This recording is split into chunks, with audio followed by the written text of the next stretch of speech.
side. Accentuate the positive. Always look on the bright side of One bad movie at a time. Welcome to Your Movie Rocks, an alternate ending podcast where all movies are great movies. Even the bad ones? Especially the bad ones. My guest for this month is probably not a voice you've heard before, unless you happen to be one of the, 7 faithful listeners of my other podcast. But he is somebody who is supremely qualified to talk about great movies, by virtue of the fact that he is married to me. Please welcome for the first time to Your Movie Rocks, Josh Albert. Hello. Thanks for having me on here. Happy to, I think. Oh, we'll work on that. Oh, good. Okay.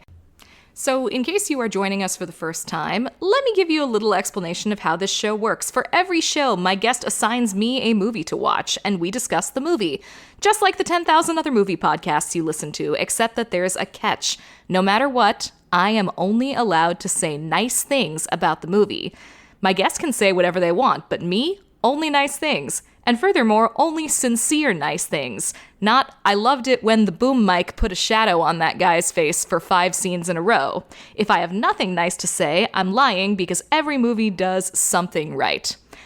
So it's a very special day here on Your Movie Rocks, and I'm going to let Josh tell you all about why it's a very special day.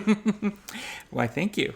So, I chose the film Tenet, a film by Christopher Nolan.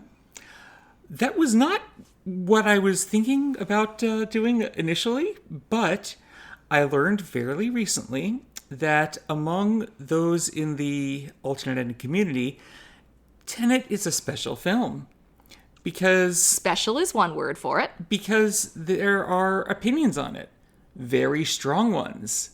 So much so that it is, as I understand it, become a meme for someone to bring up Tenet. I was going to say, it's not as though we don't have strong opinions on other movies around here, but for whatever reason, this one really became a bit of a repeated ticking bomb in our little community. And Mandy has not seen it. To be honest, I hadn't seen it before either, but I thought it would be great if I could help heal the rifts within the alternate ending community by letting Mandy share her true opinions about this film in a context in which she is not allowed to share anything other than positive opinions. Righto, then.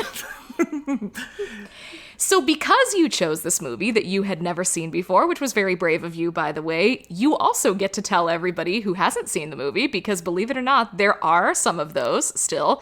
It did not do terribly well when it came out, so there are quite a few of them. Yeah, there's quite a few who didn't see it. It came out pretty early on in pandemic times. Yeah, it was the reopening of the movie theaters Go See a movie, and a few people went to see it, and a whole bunch more did not. Mm-hmm.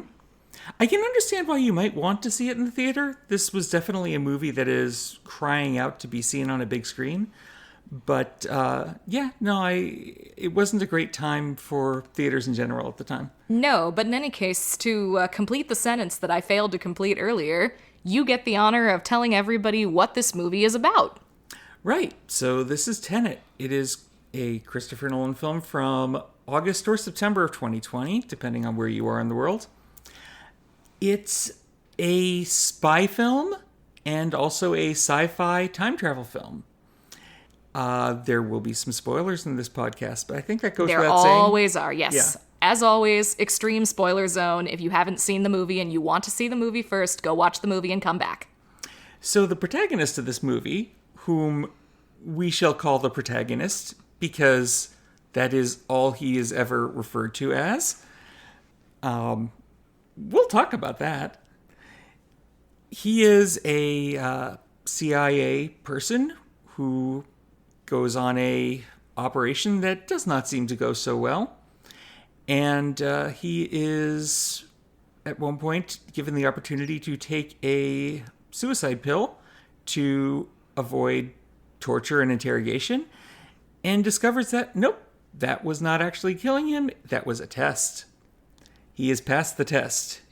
And so now he gets to get in on the world of Tenet, a super duper secret organization that is there to stop an evil time travel plot.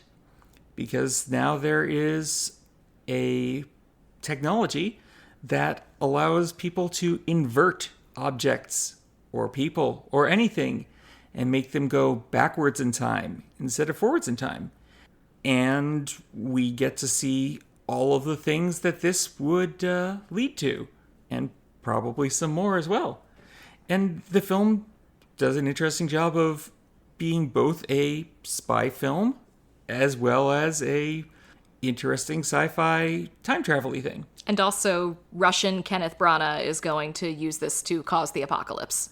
Yeah, but I mean, it's a spy film. Of course someone's going to cause an apocalypse. Fair. Yeah. We'll probably go into a little bit more of the details of the plot in a moment, but that's what you're getting into if you go watch this film.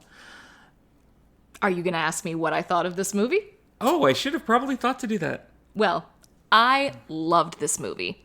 So, the standard debate over this movie, not necessarily in the alternate ending community, but just when you look at people talking about this movie online, which nothing good ever happens online, but still, the standard debate about this movie is people who say that it is confusing and opaque and pointless and slow, and people on the other side who say you only think it is those things because you don't understand it and haven't thought about it hard enough and aren't smart enough to understand it.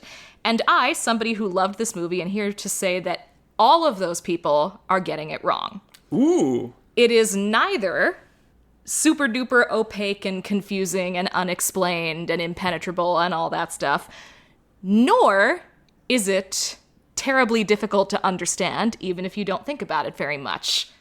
It's just a Bond movie. It's a Bond movie without Bond.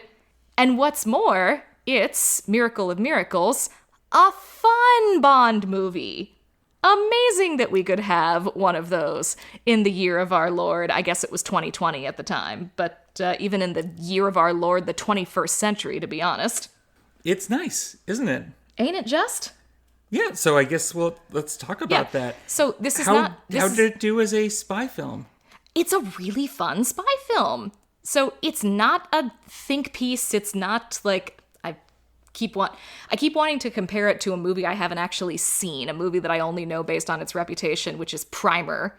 So I probably shouldn't do that. But I know what Primer was supposedly trying to do, even though I haven't seen it. And this movie is not trying to do that. It's not trying to be like a super duper thinky movie. It's just trying to be a good time. And in a lot of ways, through a lot of different mechanisms, it really succeeds at that.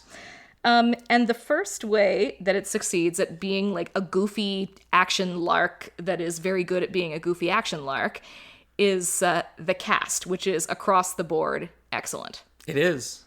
So the character whose only name is the protagonist, like that's literally how he's referred to, is the protagonist. He points this out. He does. He is played by John David Washington, son of Denzel, whom I don't think I had ever seen in anything before. I don't think I had either. At least not in anything big. Not that I recognized him from. He plays a character who has like no particular interior life or depth of characterization. He is a spy through and through. He's a spy with a capital S, and that's all you're gonna get. But John David Washington is not content to simply play a spy with a capital S, and he appears to have crowned himself the master of the character who stands around until it's time to advance the plot. And what I mean by that is just that the way that, in particular, the way that he acts with his face, and the way that he reacts to everything around him, largely in his face. Because, you know, you can't see people's faces typically when they're in the middle of, you know, stunt double action scenes. But during the shots in between, when all you see is the way that he processes whatever he has just learned or whatever he has just seen, those are places where the movie has a lot of forward momentum, honestly. And could I actually just piggyback off of that? Yeah, of course. the way that he and many of the other characters process these things is fun. It is. They're fast. They think of how to deal with things very quickly. It's great. I enjoy watching films about smart people doing things. It's great. And I'm so glad that this film does not at any point rely on people being stupid. Everyone is smart. Some of them are outsmarting each other, but it's all like, yeah. Yeah, and the movie is 2.5 hours long, which is not a good runtime for a movie. It is within the dead zone of movie runtimes. I believe it's 150 minutes. And yet, despite that, it is always propulsive. It's always moving forward at a very satisfying clip. Mm-hmm. Like, we watched this movie actually over 2 nights, and I was very sleepy the first night that we put it on, so we had to take a break in the middle. But even though I was pretty much falling asleep by the end of the first half, I was not bored. I will certainly say that. It would be hard to be bored. Like, this film, this is something I really liked about it, if I may, is that it was moving from set piece to set piece. And it was doing so at a pretty rapid clip. It was one thing I was sort of like amazed by is like, we're only about an hour into this movie and we have already had gigantic scenes, the sort of which would be, the climax of many movies. Mm-hmm. Now, spoilers, some of these, in fact, most of these set pieces were used twice. Yes. Forwards and backwards. But because funnily enough, the movie takes place in basically two halves, two distinct acts, one of which is moving forwards and the other of which is moving in reverse. Mm-hmm. And so that explains somewhat why you could have these gigantic scenes so early in the film, because they'll be back later. This is the thing that Nolan's... It was fun. This is the thing that Nolan's really good at, though. Like, this is how everybody gets Christopher Nolan wrong, is that his major skill as a filmmaker is not in making you think or anything like that.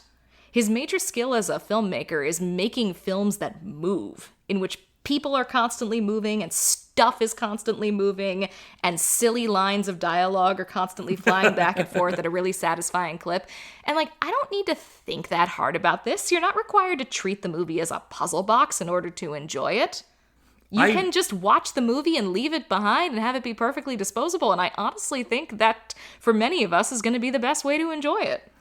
I will treat it as a puzzle box because I know you will. Love puzzles. I should probably say a little bit about myself.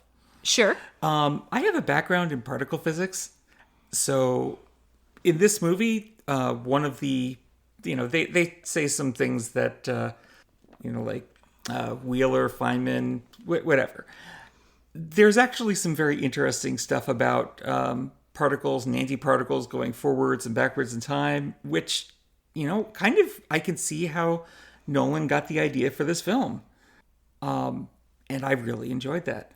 I am definitely a fan of the figure out how the world works genre.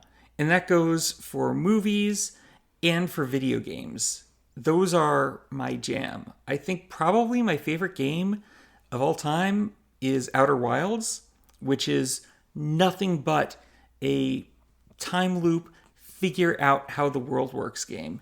And I love that sort of thing. And you and I were recently playing Blueprints, which is a figure out how the world works game. Mm-hmm. And yeah, I'm very into those sorts of things. So I spent probably considerably more time thinking about how this worked than you did. The difference between you and me in this regard, that was probably both for Blueprints and for Tenet, was that when we had achieved the main objective of Blueprints, I was kind of like, okay, that was fun.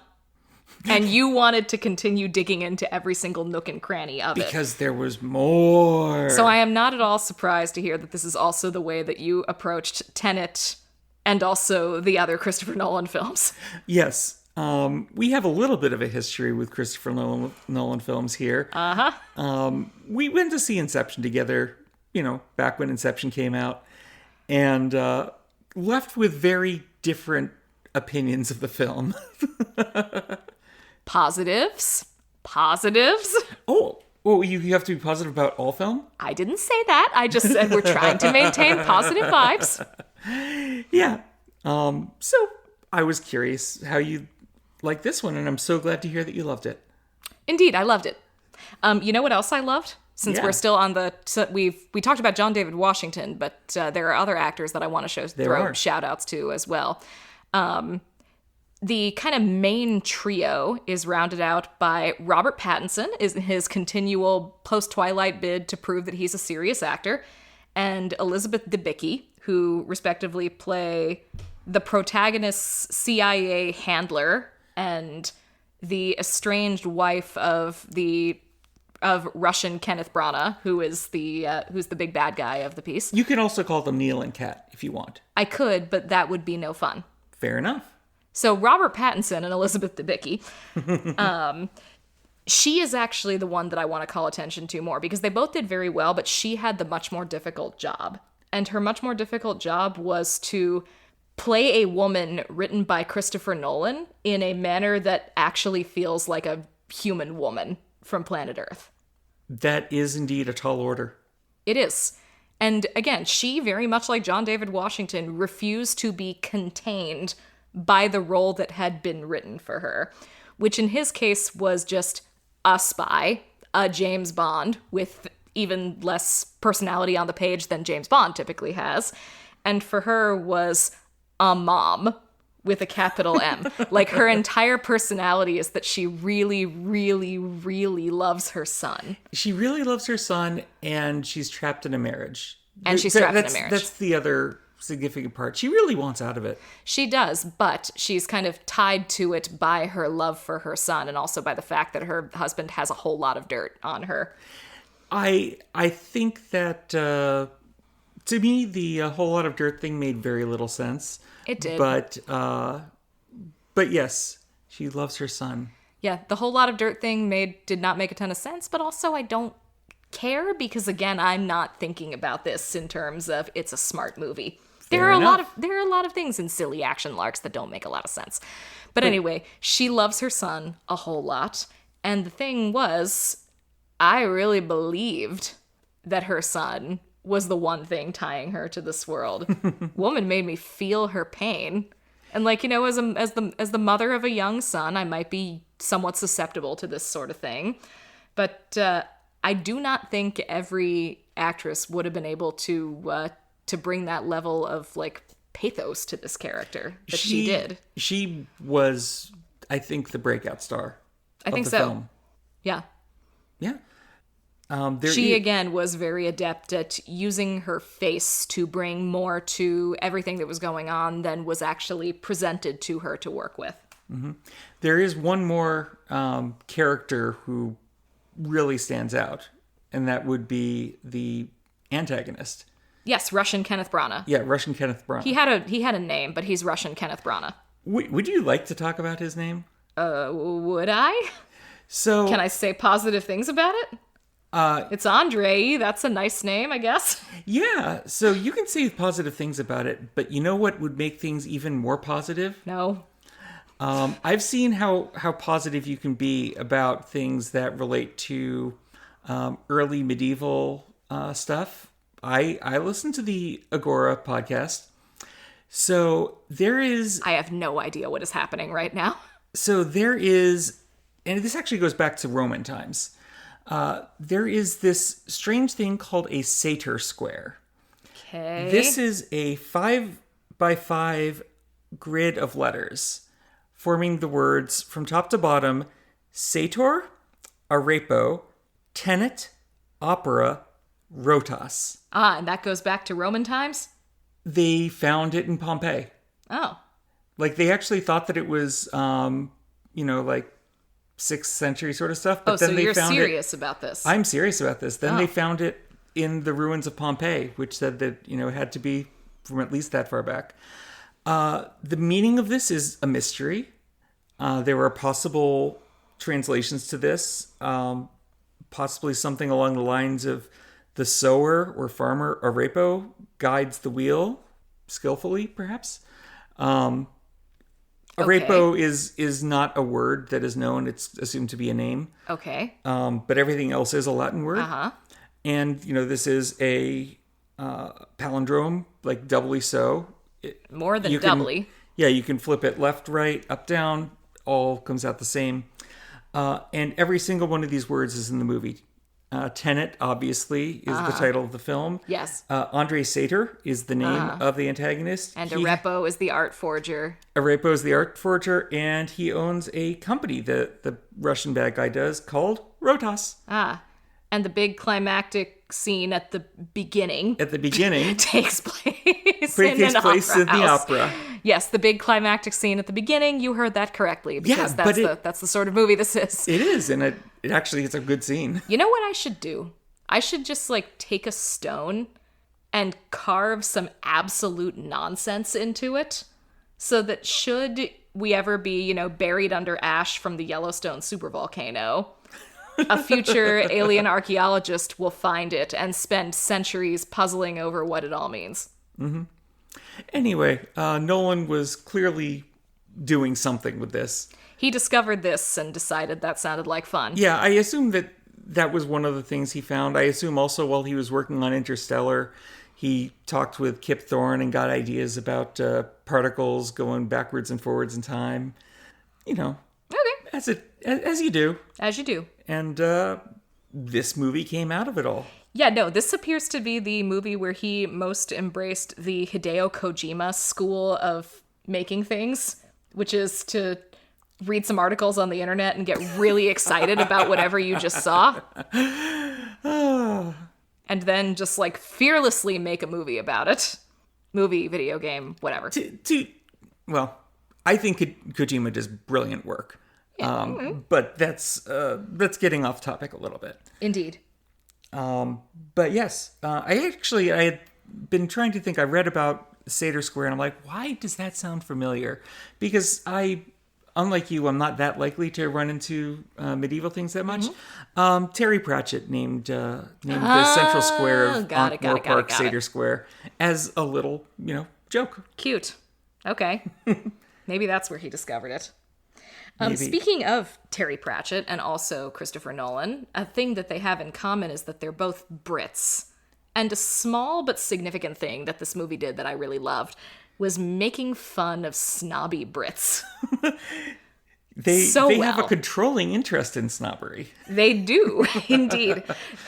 Michael Caine comes in as a one-scene wonder about a quarter of the way through the movie, in a delightful and hilarious scene in which the protagonist, I still can't believe that's his name, but the protagonist has to meet with him to learn some stuff for the purpose of his assignment. Michael Caine's character is not an exciting person, but the scene surrounding the meeting is the most fantastic skewering of everything that Americans picture when they picture snobby Brits. Mm-hmm. Up to and including Michael Caine himself. Not that he's particularly snobby, but he was actually the least snobby thing in the scene. But we picture him as, a stately British actor. He does not... We don't think of silly spy movies when we think of Michael Caine, though maybe we should. He was in all the Batman movies. He was in all the Batman movies, it's true. And he was the British man named Pennyworth. What did I write here? You're Sir Michael Crosby's lunch? I think that was my commentary, because the protagonist's actual line is, I'm Michael Crosby's lunch. And then the snotty British maitre d' corrects him with, you're Sir Michael Crosby's lunch. I don't know who played the snotty British maitre d', but I love him. There were a lot of really good scenes. It really moved, especially the first half of the film, when you weren't too worried about time travel. It was going from one good scene to the next very quickly. Of course, the film, we can talk about this, it started out with the opera scene. It started off with a bang. Mm-hmm. This was a major scene. It had a lot of moving parts in a gigantic crowd and high stakes and a lot of shooting guns. and it starts the movie off really fast. Yeah, you want to talk about starting in media res. Yeah. That was about as in media of the res as you could possibly get. Well, no. Yes. It built itself up. But yes, it was, in a lot of ways, that scene was like a central... In like 30 seconds of the orchestra getting in tune, and then, all hell breaks loose. Yes, that is correct. But it introduces the spirit and the pace of the film very quickly. It has a few pieces that are hinting towards things that will come later. And like you indicated, in just about any other movie, that would be the final action set piece. Well... And funnily enough... Well, yes, and then we go from there to bungee jumping off a skyscraper in Mumbai. Sure, why not? Which in many other movies would be a climax. Indeed. The movie just like jumps from climax to climax to climax, which I'm fine with, for the record. Mm-hmm. Like, in movies like this, structure is kind of overrated, and I am totally fine with the fun parts of the action movie pushing the boring parts out the window. And a nice thing about it doing this is that the fun parts don't stick around long enough to get stale. Also, for the most part, anyway. Also, the quote-unquote fun parts are, for the most part, actually fun. I am on record as I don't like car chases, for the most part. I think that typically in movies, car chases go on way too long, and they're not nearly as exciting as the people filming them think they are. Mm-hmm. Like, pretty much 0% of the time. The car chases are really fun in this movie. They are... Especially the backwards ones. Yeah, they're interesting. That's part of it, is that they're doing things with car chases that you don't typically see done. Mm-hmm. I had an interesting realization. There is one action scene which is completely like, there's nothing timey-wimey about it. Okay. But it's still very entertaining. It's the one in the kitchen. The one in the kitchen. After he meets with Kat for the first time, some Russian thugs take him to beat him up. Right. In like the restaurant kitchen. Yeah, in the restaurant kitchen. And they just have a fight scene with various cooking utensils and stuff. There's a cheese grater involved. And right, yeah. Oh, that was good. I've never seen a cheese grater used as a weapon in an action scene before. And as I was watching it, I was like, that's actually probably kind of effective. And also, ow. Yeah. And it's short and it's done and it moves on. This is, in a lot of ways, it's great because this is Nolan's idea of how the spy film should go. You have your action scenes, but they don't have to take forever. And a thing this is known, I don't like car chases. I have no objection usually to gratuitous violence in my movies, but I did appreciate that there was not a lot of gratuitous violence in this one. Like, it's not a non-violent movie by any means. There's plenty of punching and kicking and smacking and probably some bone breaking, but there's not a lot of blood. Mm-hmm. And there's no lingering shots of bodily trauma because, again, the movie is moving through things too fast to slow down for that. And also the movie would be 3.5 hours long if there were shots of bodily trauma. So another thing that it does, and this is something especially connected to the protagonist that I appreciated, and it's very much in contrast to James Bond movies, is that despite the stakes of this film being the annihilation of all humans, past and present, which is, pretty high stakes, the protagonist is not like, well, I don't care how many people I kill, we have to get the job done. That would be a reasonable thing for a protagonist to do. That's how James Bond generally is. He has a license to kill, and he uses it. The protagonist here goes out of his way to make sure that bystanders aren't hurt. He also didn't waste a lot of time trying to get with Elizabeth Debicki. Mm-hmm. There were a couple of times when I worried he might be about to, and I really didn't want to slow the movie down for those purposes. But no, they avoided having a giant romantic plot tumor, despite hinting at one on occasion. And yes, thank you. I appreciate that. Kind of like an anti-James Bond. A little bit. Amazingly. Yeah. Though in the very much like James Bond category, I loved the costume design. Ooh, and I especially loved the wide variety of very snazzy suits that characters appeared in throughout the first half. Mm-hmm. including when the protagonist was insulted for his snazzy suit not being snazzy enough. Once we move into the apocalypse stuff in the second half, we get, standard gas mask and Kevlar type stuff. Though it's still, it's very black and sleek and simple. It's not overdone, but it's a really nice contrast, again, with the parade of snazzy suits and dresses for Kat, Elizabeth Debicki, that we get for the first half. Mm-hmm. Okay, yeah. I hadn't thought too much about the costumes, but they're good. I like me a good costume design for this sort of thing. Mm-hmm. Shall we move on to probably my favorite action scene? We can. Yeah. Maybe it's my favorite too. So what I considered to be the real climax, not to say that this was the climax of the movie, but the part that most impressed me, it was the stuff that happened at the Oslo airport. Okay. With its quote-unquote free port, which I guess maybe that's a real thing. It sounded real enough to me. I don't know anything about art collecting.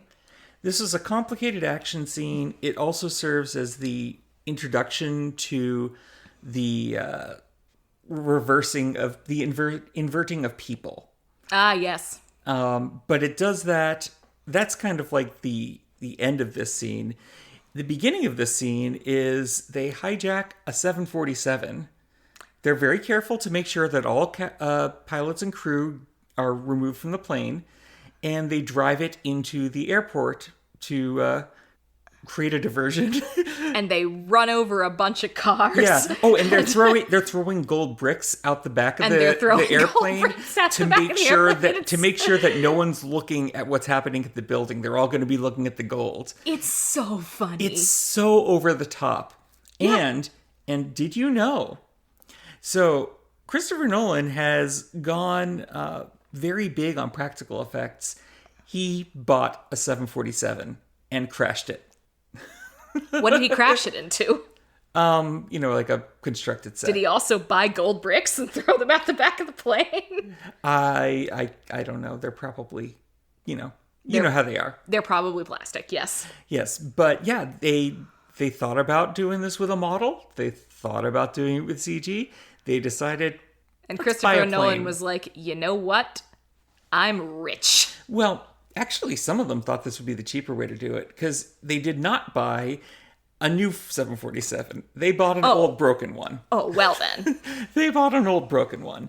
Oh. That looked really good. There's some really good vehicle porn in this movie, focused primarily on boats and planes. Boats, planes, and sometimes cars. Sometimes cars, but the shots of the boats are a lot more loving and caressing than the shots of cars.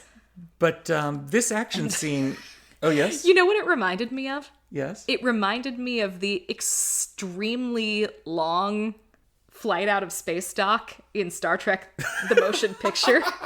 But it didn't drag. But with cars getting crushed underneath the Enterprise. I see. Which I think we can all agree might have improved the excitement of that scene. Yeah. But this ridiculous plane hijacking and crashing is just a prelude to sneaking into this ultra super duper secure place where they hold art for whatever reason. And at the middle of it, a super secret device called a turnstile that inverts things. You go in one side going forwards, you come out the other side going backwards, and vice versa. Mm-hmm. And the race to get there is interesting because when the plane crashes in, it triggers the fire suppression system, which causes a gas to enter, and they have to hold their breaths. Mm-hmm. And I found that to be really effective filmmaking because you are holding your breath right along with them. Not literally, but figuratively. And I thought that whole scene was very fun to watch. And then they get to this machine, and two people ran out of it.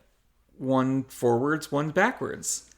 And someone later points out that was one person one person going in backwards, coming out forwards, which is actually just how you would do in a particle pair production thing. And I admit, and this is partly because I knew more about the movie going in than I probably would have had I seen it and watched it carefully in when it first came out, that when the guys popped out of the turnstile the first time, I was like, oh, that's totally John David Washington fighting himself, isn't it? I knew it was going to have to be a character that we already knew, because you don't have a fully masked character doing something like that No, of course not. If there's not a good reason for them to. But I was still like, I got you, Nolan. This is good. This is fun. Yeah, it was. It was. And yes, we get to see it from the other side later on. Mm-hmm. Also, yeah, the boat porn's really good. Mm-hmm. There are so many good shots of boats in this movie that I did not realize was about boats. Big boats, small boats. They had that big, what was that? Were those catamarans? Yeah. The catamaran race for it was cares basically why? in there just because they like boats. Yeah. I don't think that scene served much other purpose. I think Christopher Nolan's a boat guy. Yeah. I think and so. Also, it turns out that I think I like boat chases better than I like car chases. Also, I think that maybe a little bit trying to just do the genre thing, because spies have to go all over the world and go in lots of interesting vehicles. Yeah. Fair enough. Something like when that. he does the sequel, no, he's not getting a sequel, but if he did the sequel, next time we could do rickshaws. Wouldn't that be fun? Rickshaws backwards. Rickshaws backwards. Oh boy. Yeah, most of the backwards effects were pretty good. Mm-hmm. I don't know. I assume he did very little of actually filming people walking backwards and did a lot of just reversing the film. Nope. Really? He made people walk backwards? They did apparently a lot of work on this. They watched people walking forwards. They reversed the film, watched them walking backwards. They had stunt people then practice so they could walk backwards like the reversed film. They had people fighting forwards and backwards, and they figured out with a lot of choreography how to make it look convincing going the other way. Okay. And Great. So in a lot of so eventually you get to this final battle in the film. Let's skip over the other cool bit to get to the final battle, Okay. which honestly, I'm allowed to say negative things. I thought it was kind of silly and very hard to follow. But yes, this is a big battle filled with people going both forwards and backwards. Mm-hmm. And apparently this is a big thing. You have forwards antagonists and backwards antagonists. And is that helpful? I don't know. Yeah. They're trying they're trying to disarm the bomb, basically. No, they are very explicitly not trying to disarm the bomb. They are trying to remove the artifact before the bomb goes off, but still have the bomb go off so that the bad guy thinks that he's successfully buried the artifact. Okay, yes, but they're underground. doing the equivalent of trying to disarm the bomb. It is a race against the clock. Yes. And there's a lot of forwards and backwards going on there. And yes, a lot of that was whole platoons of people walking backwards for the camera. All right. They filmed it in all sorts of different directions. Those must have been some fun rehearsals. I imagine it had to be some really intense rehearsals. So you said you didn't like that final battle, but what I really did like was the cutting in of the final showdown between Sator and Kat. Ooh, tell me about it. So her job during all this is to basically keep him alive. Because it's been revealed at this point, again, spoilers, that he's dying. He's got terminal cancer. Mm-hmm. And he pretty much does not care who he takes down with him. And at some point, there's something thrown in about how, this is actually, the plan of the future, and they're punishing us for climate change or something like that. But again, we're not going to think too hard about it. But her job is to make him feel like he has something worth living for long enough for them to carry out this plan. And she's going to do that by making him feel loved while they're on their little vacation yacht together and have a moment alone. And she hates him. So this is a very difficult assignment for her, as it turns out. Difficult enough that she actually can't entirely follow through with it Yep. and ends up killing him.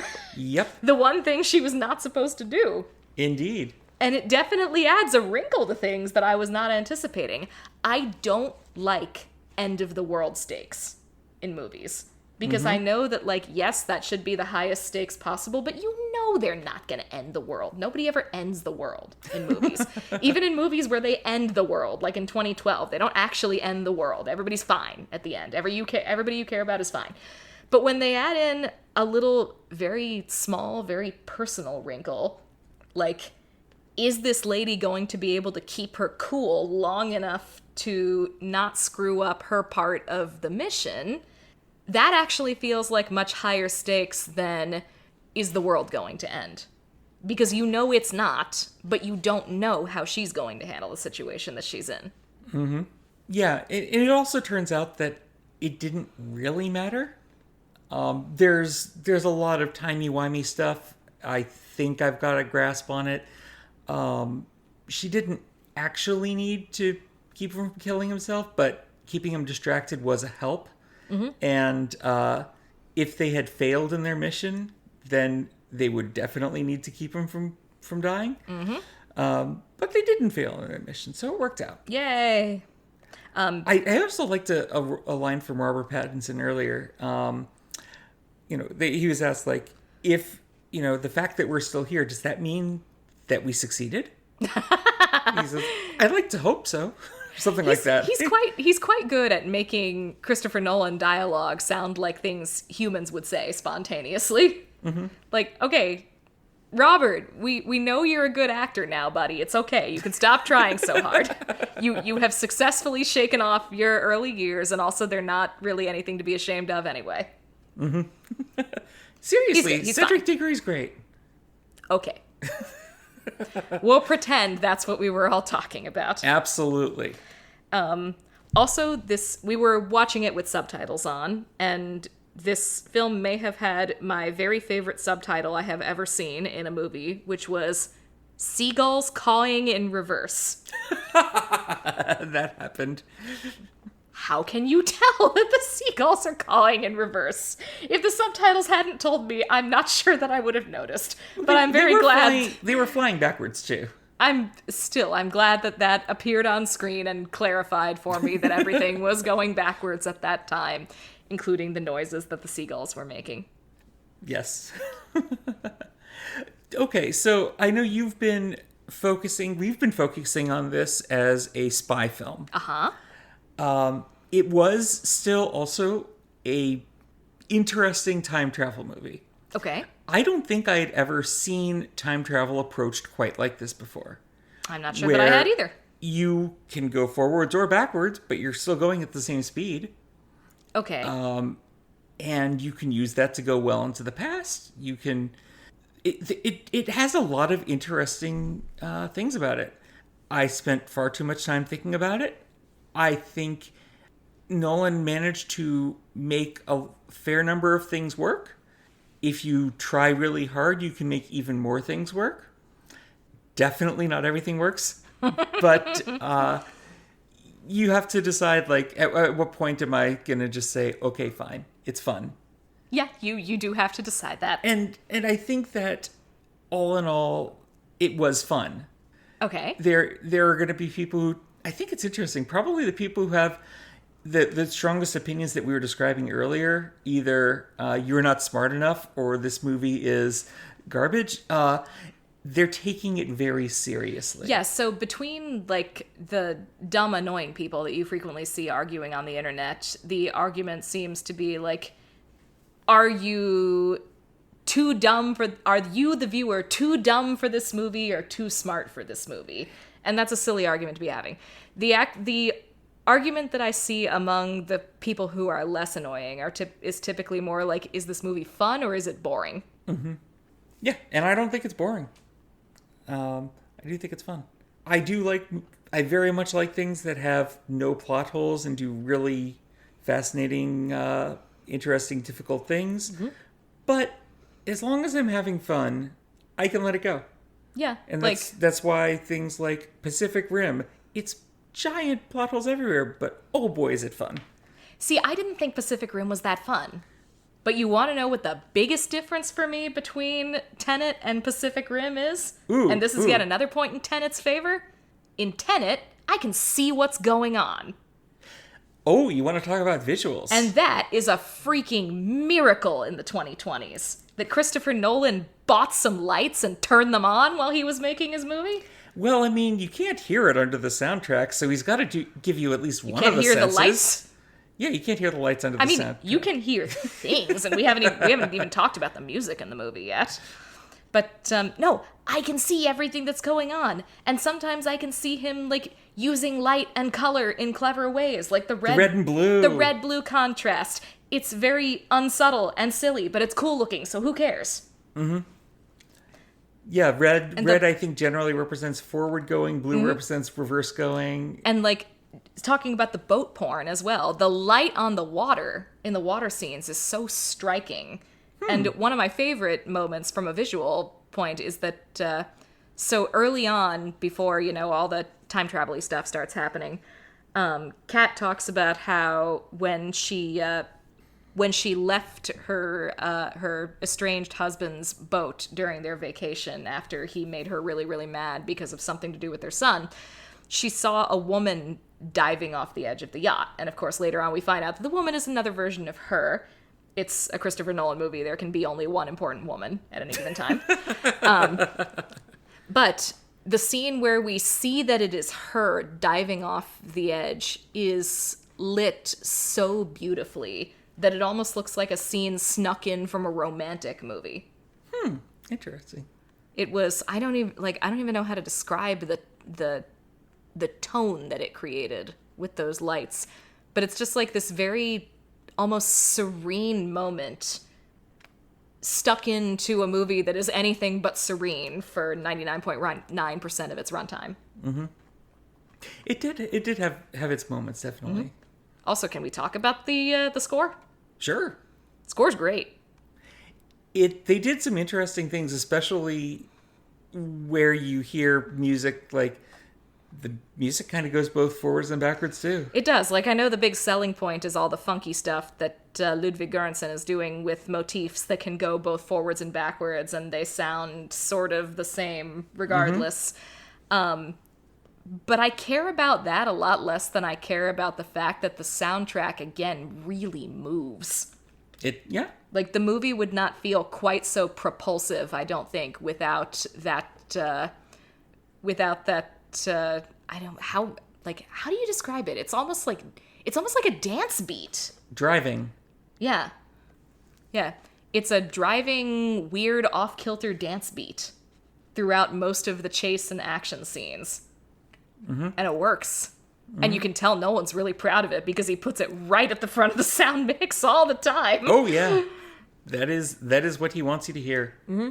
Yeah, Göransson also did the music for Oppenheimer, another Nolan joint, more recent. And despite his, I believe, Oscar win for that one, I did not like the score for Oppenheimer.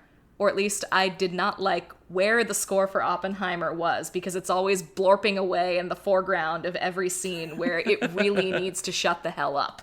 Mm-hmm. But there was never a moment here when I was like, I would like less of the score in this scene, please. Yeah, very good. So, good job. It did help we had the subtitles on. We should probably talk about the car chase. Okay. Yeah. We talked about it a little bit before. Yeah, there's a neat car chase. It goes forwards and backwards, and then it leads to another it leads to the turning point of the film. Mm-hmm. And I really like that. Like that turning point where you've got the blue room, the red room, you see everything. One side is speaking in reverse, the other is speaking forwards. That was just so fascinating to watch. Mm-hmm. And you also get to actually see the effect of being shot by an inverted bullet, which everybody's been very freaked out by early on. Inverted munitions. Yes, inverted munitions, time-traveling bullets. Yeah, if you wanna stay positive, let's not talk about inverted munitions too much. Because we've got arms dealers, like, selling inverted munitions. Like, hey, I'm a bad guy. I want to buy... Wait, why do I want to buy that? Why do I want to buy a bullet that can only go into my gun from somewhere else? What? Because apparently they're really dangerous. We were told so. They are really dangerous, yes. As long as you're the right spot for it, I guess. Anyway, that's one of the things that doesn't make sense, by the way.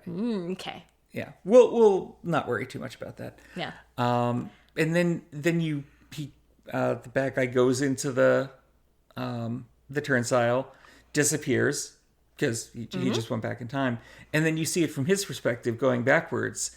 And there's neat stuff like they've got a little audio reverser so you can hear each other on the other side.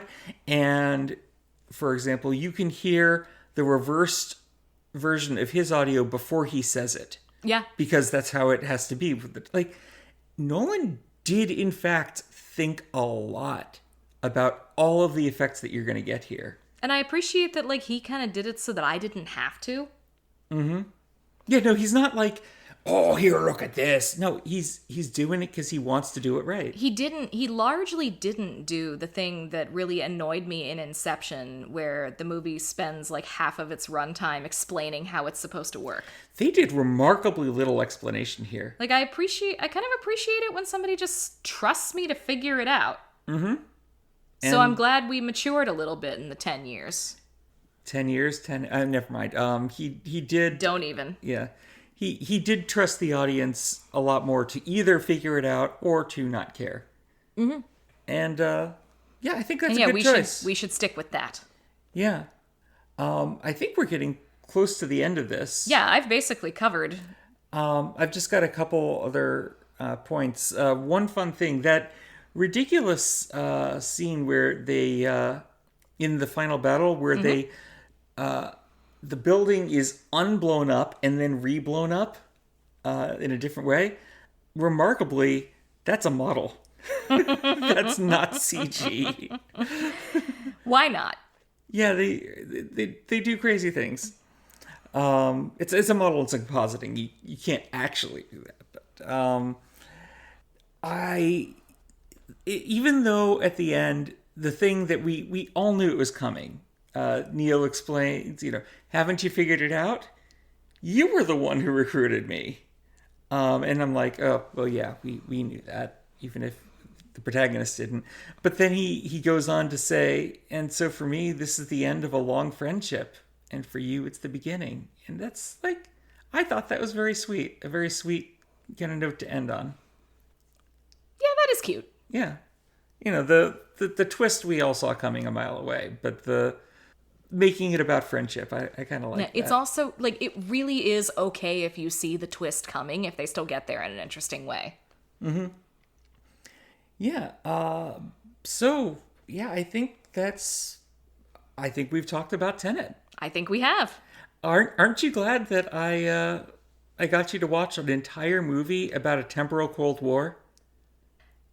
If you want to understand that in-joke better, you can go listen to our other podcast, At Least There's a Dog, a Star Trek Enterprise podcast. Link featured in every single one of my columns on the site. Your only remaining job, dear, before you say anything else about temporal Cold Wars, is to tell me, what did I really think of this movie? Boy, you have been giving on a very convincing show of enjoying it. I want to say like 2 stars. Okay. All right, I'm going to show it to you. Ooh. Okay. Well, you have to tell everybody now. Oh, I do? Yeah. 3 stars. Yeah. I liked it better than Inception. Oh, awesome. Well, I could tell that much. I feel like, honestly, this is going to maximally disappoint everybody. I thought it was okay. Yeah. And, same here. Like, the thing... It was fun. I'm glad I watched it. I had a good time puzzling out the many, like, how would that work sort of things. And in the end, I'm like, okay, it's not perfect, but it was fun. Like, the thing about it being a Bond movie is that I don't really like Bond movies all that much. So even in the areas where it's doing things really well, it's still kind of working against me and my grain in particular. But I can still appreciate it when a thing does stuff well that I wouldn't necessarily seek out on my own. It's too long. It's way too long. It is too long. Like, Christopher Nolan, your grubby action movies shouldn't be, like... In general, I don't think movies should be more than 90 minutes long, but you gotta top out at absolute maximum 2 hours. Come on. Yeah, they got to about 90 minutes, and then they turned it around. And you're right, that final battle scene is a snooze. I couldn't tell, like, why any of that was happening. There's lots of bullets and rockets going everywhere in both directions, but, like... And I know it's about creating diversion, but I couldn't, like... Who's the bad guys? Yeah, and I was where are the bad guys? I was sitting there just going like, did they win yet? Did they win yet? We know they're gonna win. Did they win yet? How will I tell when they've won? Also being a Christopher Nolan movie, like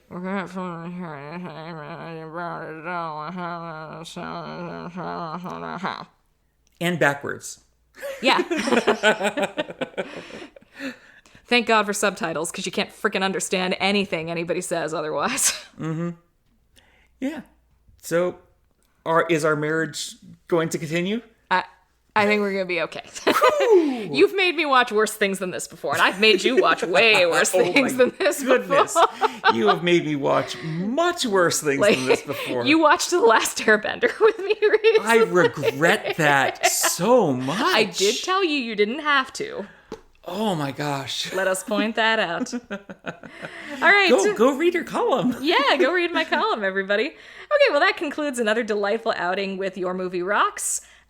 We will catch you again next month with a different great movie. And in the meantime, if you have not done so already, remember to check the site for reviews posted by Tim and occasionally some of the rest of us, to join us on Patreon if you can and if you have not already, and to listen to the rest of the podcasts on our delightful show. Catch you all next time.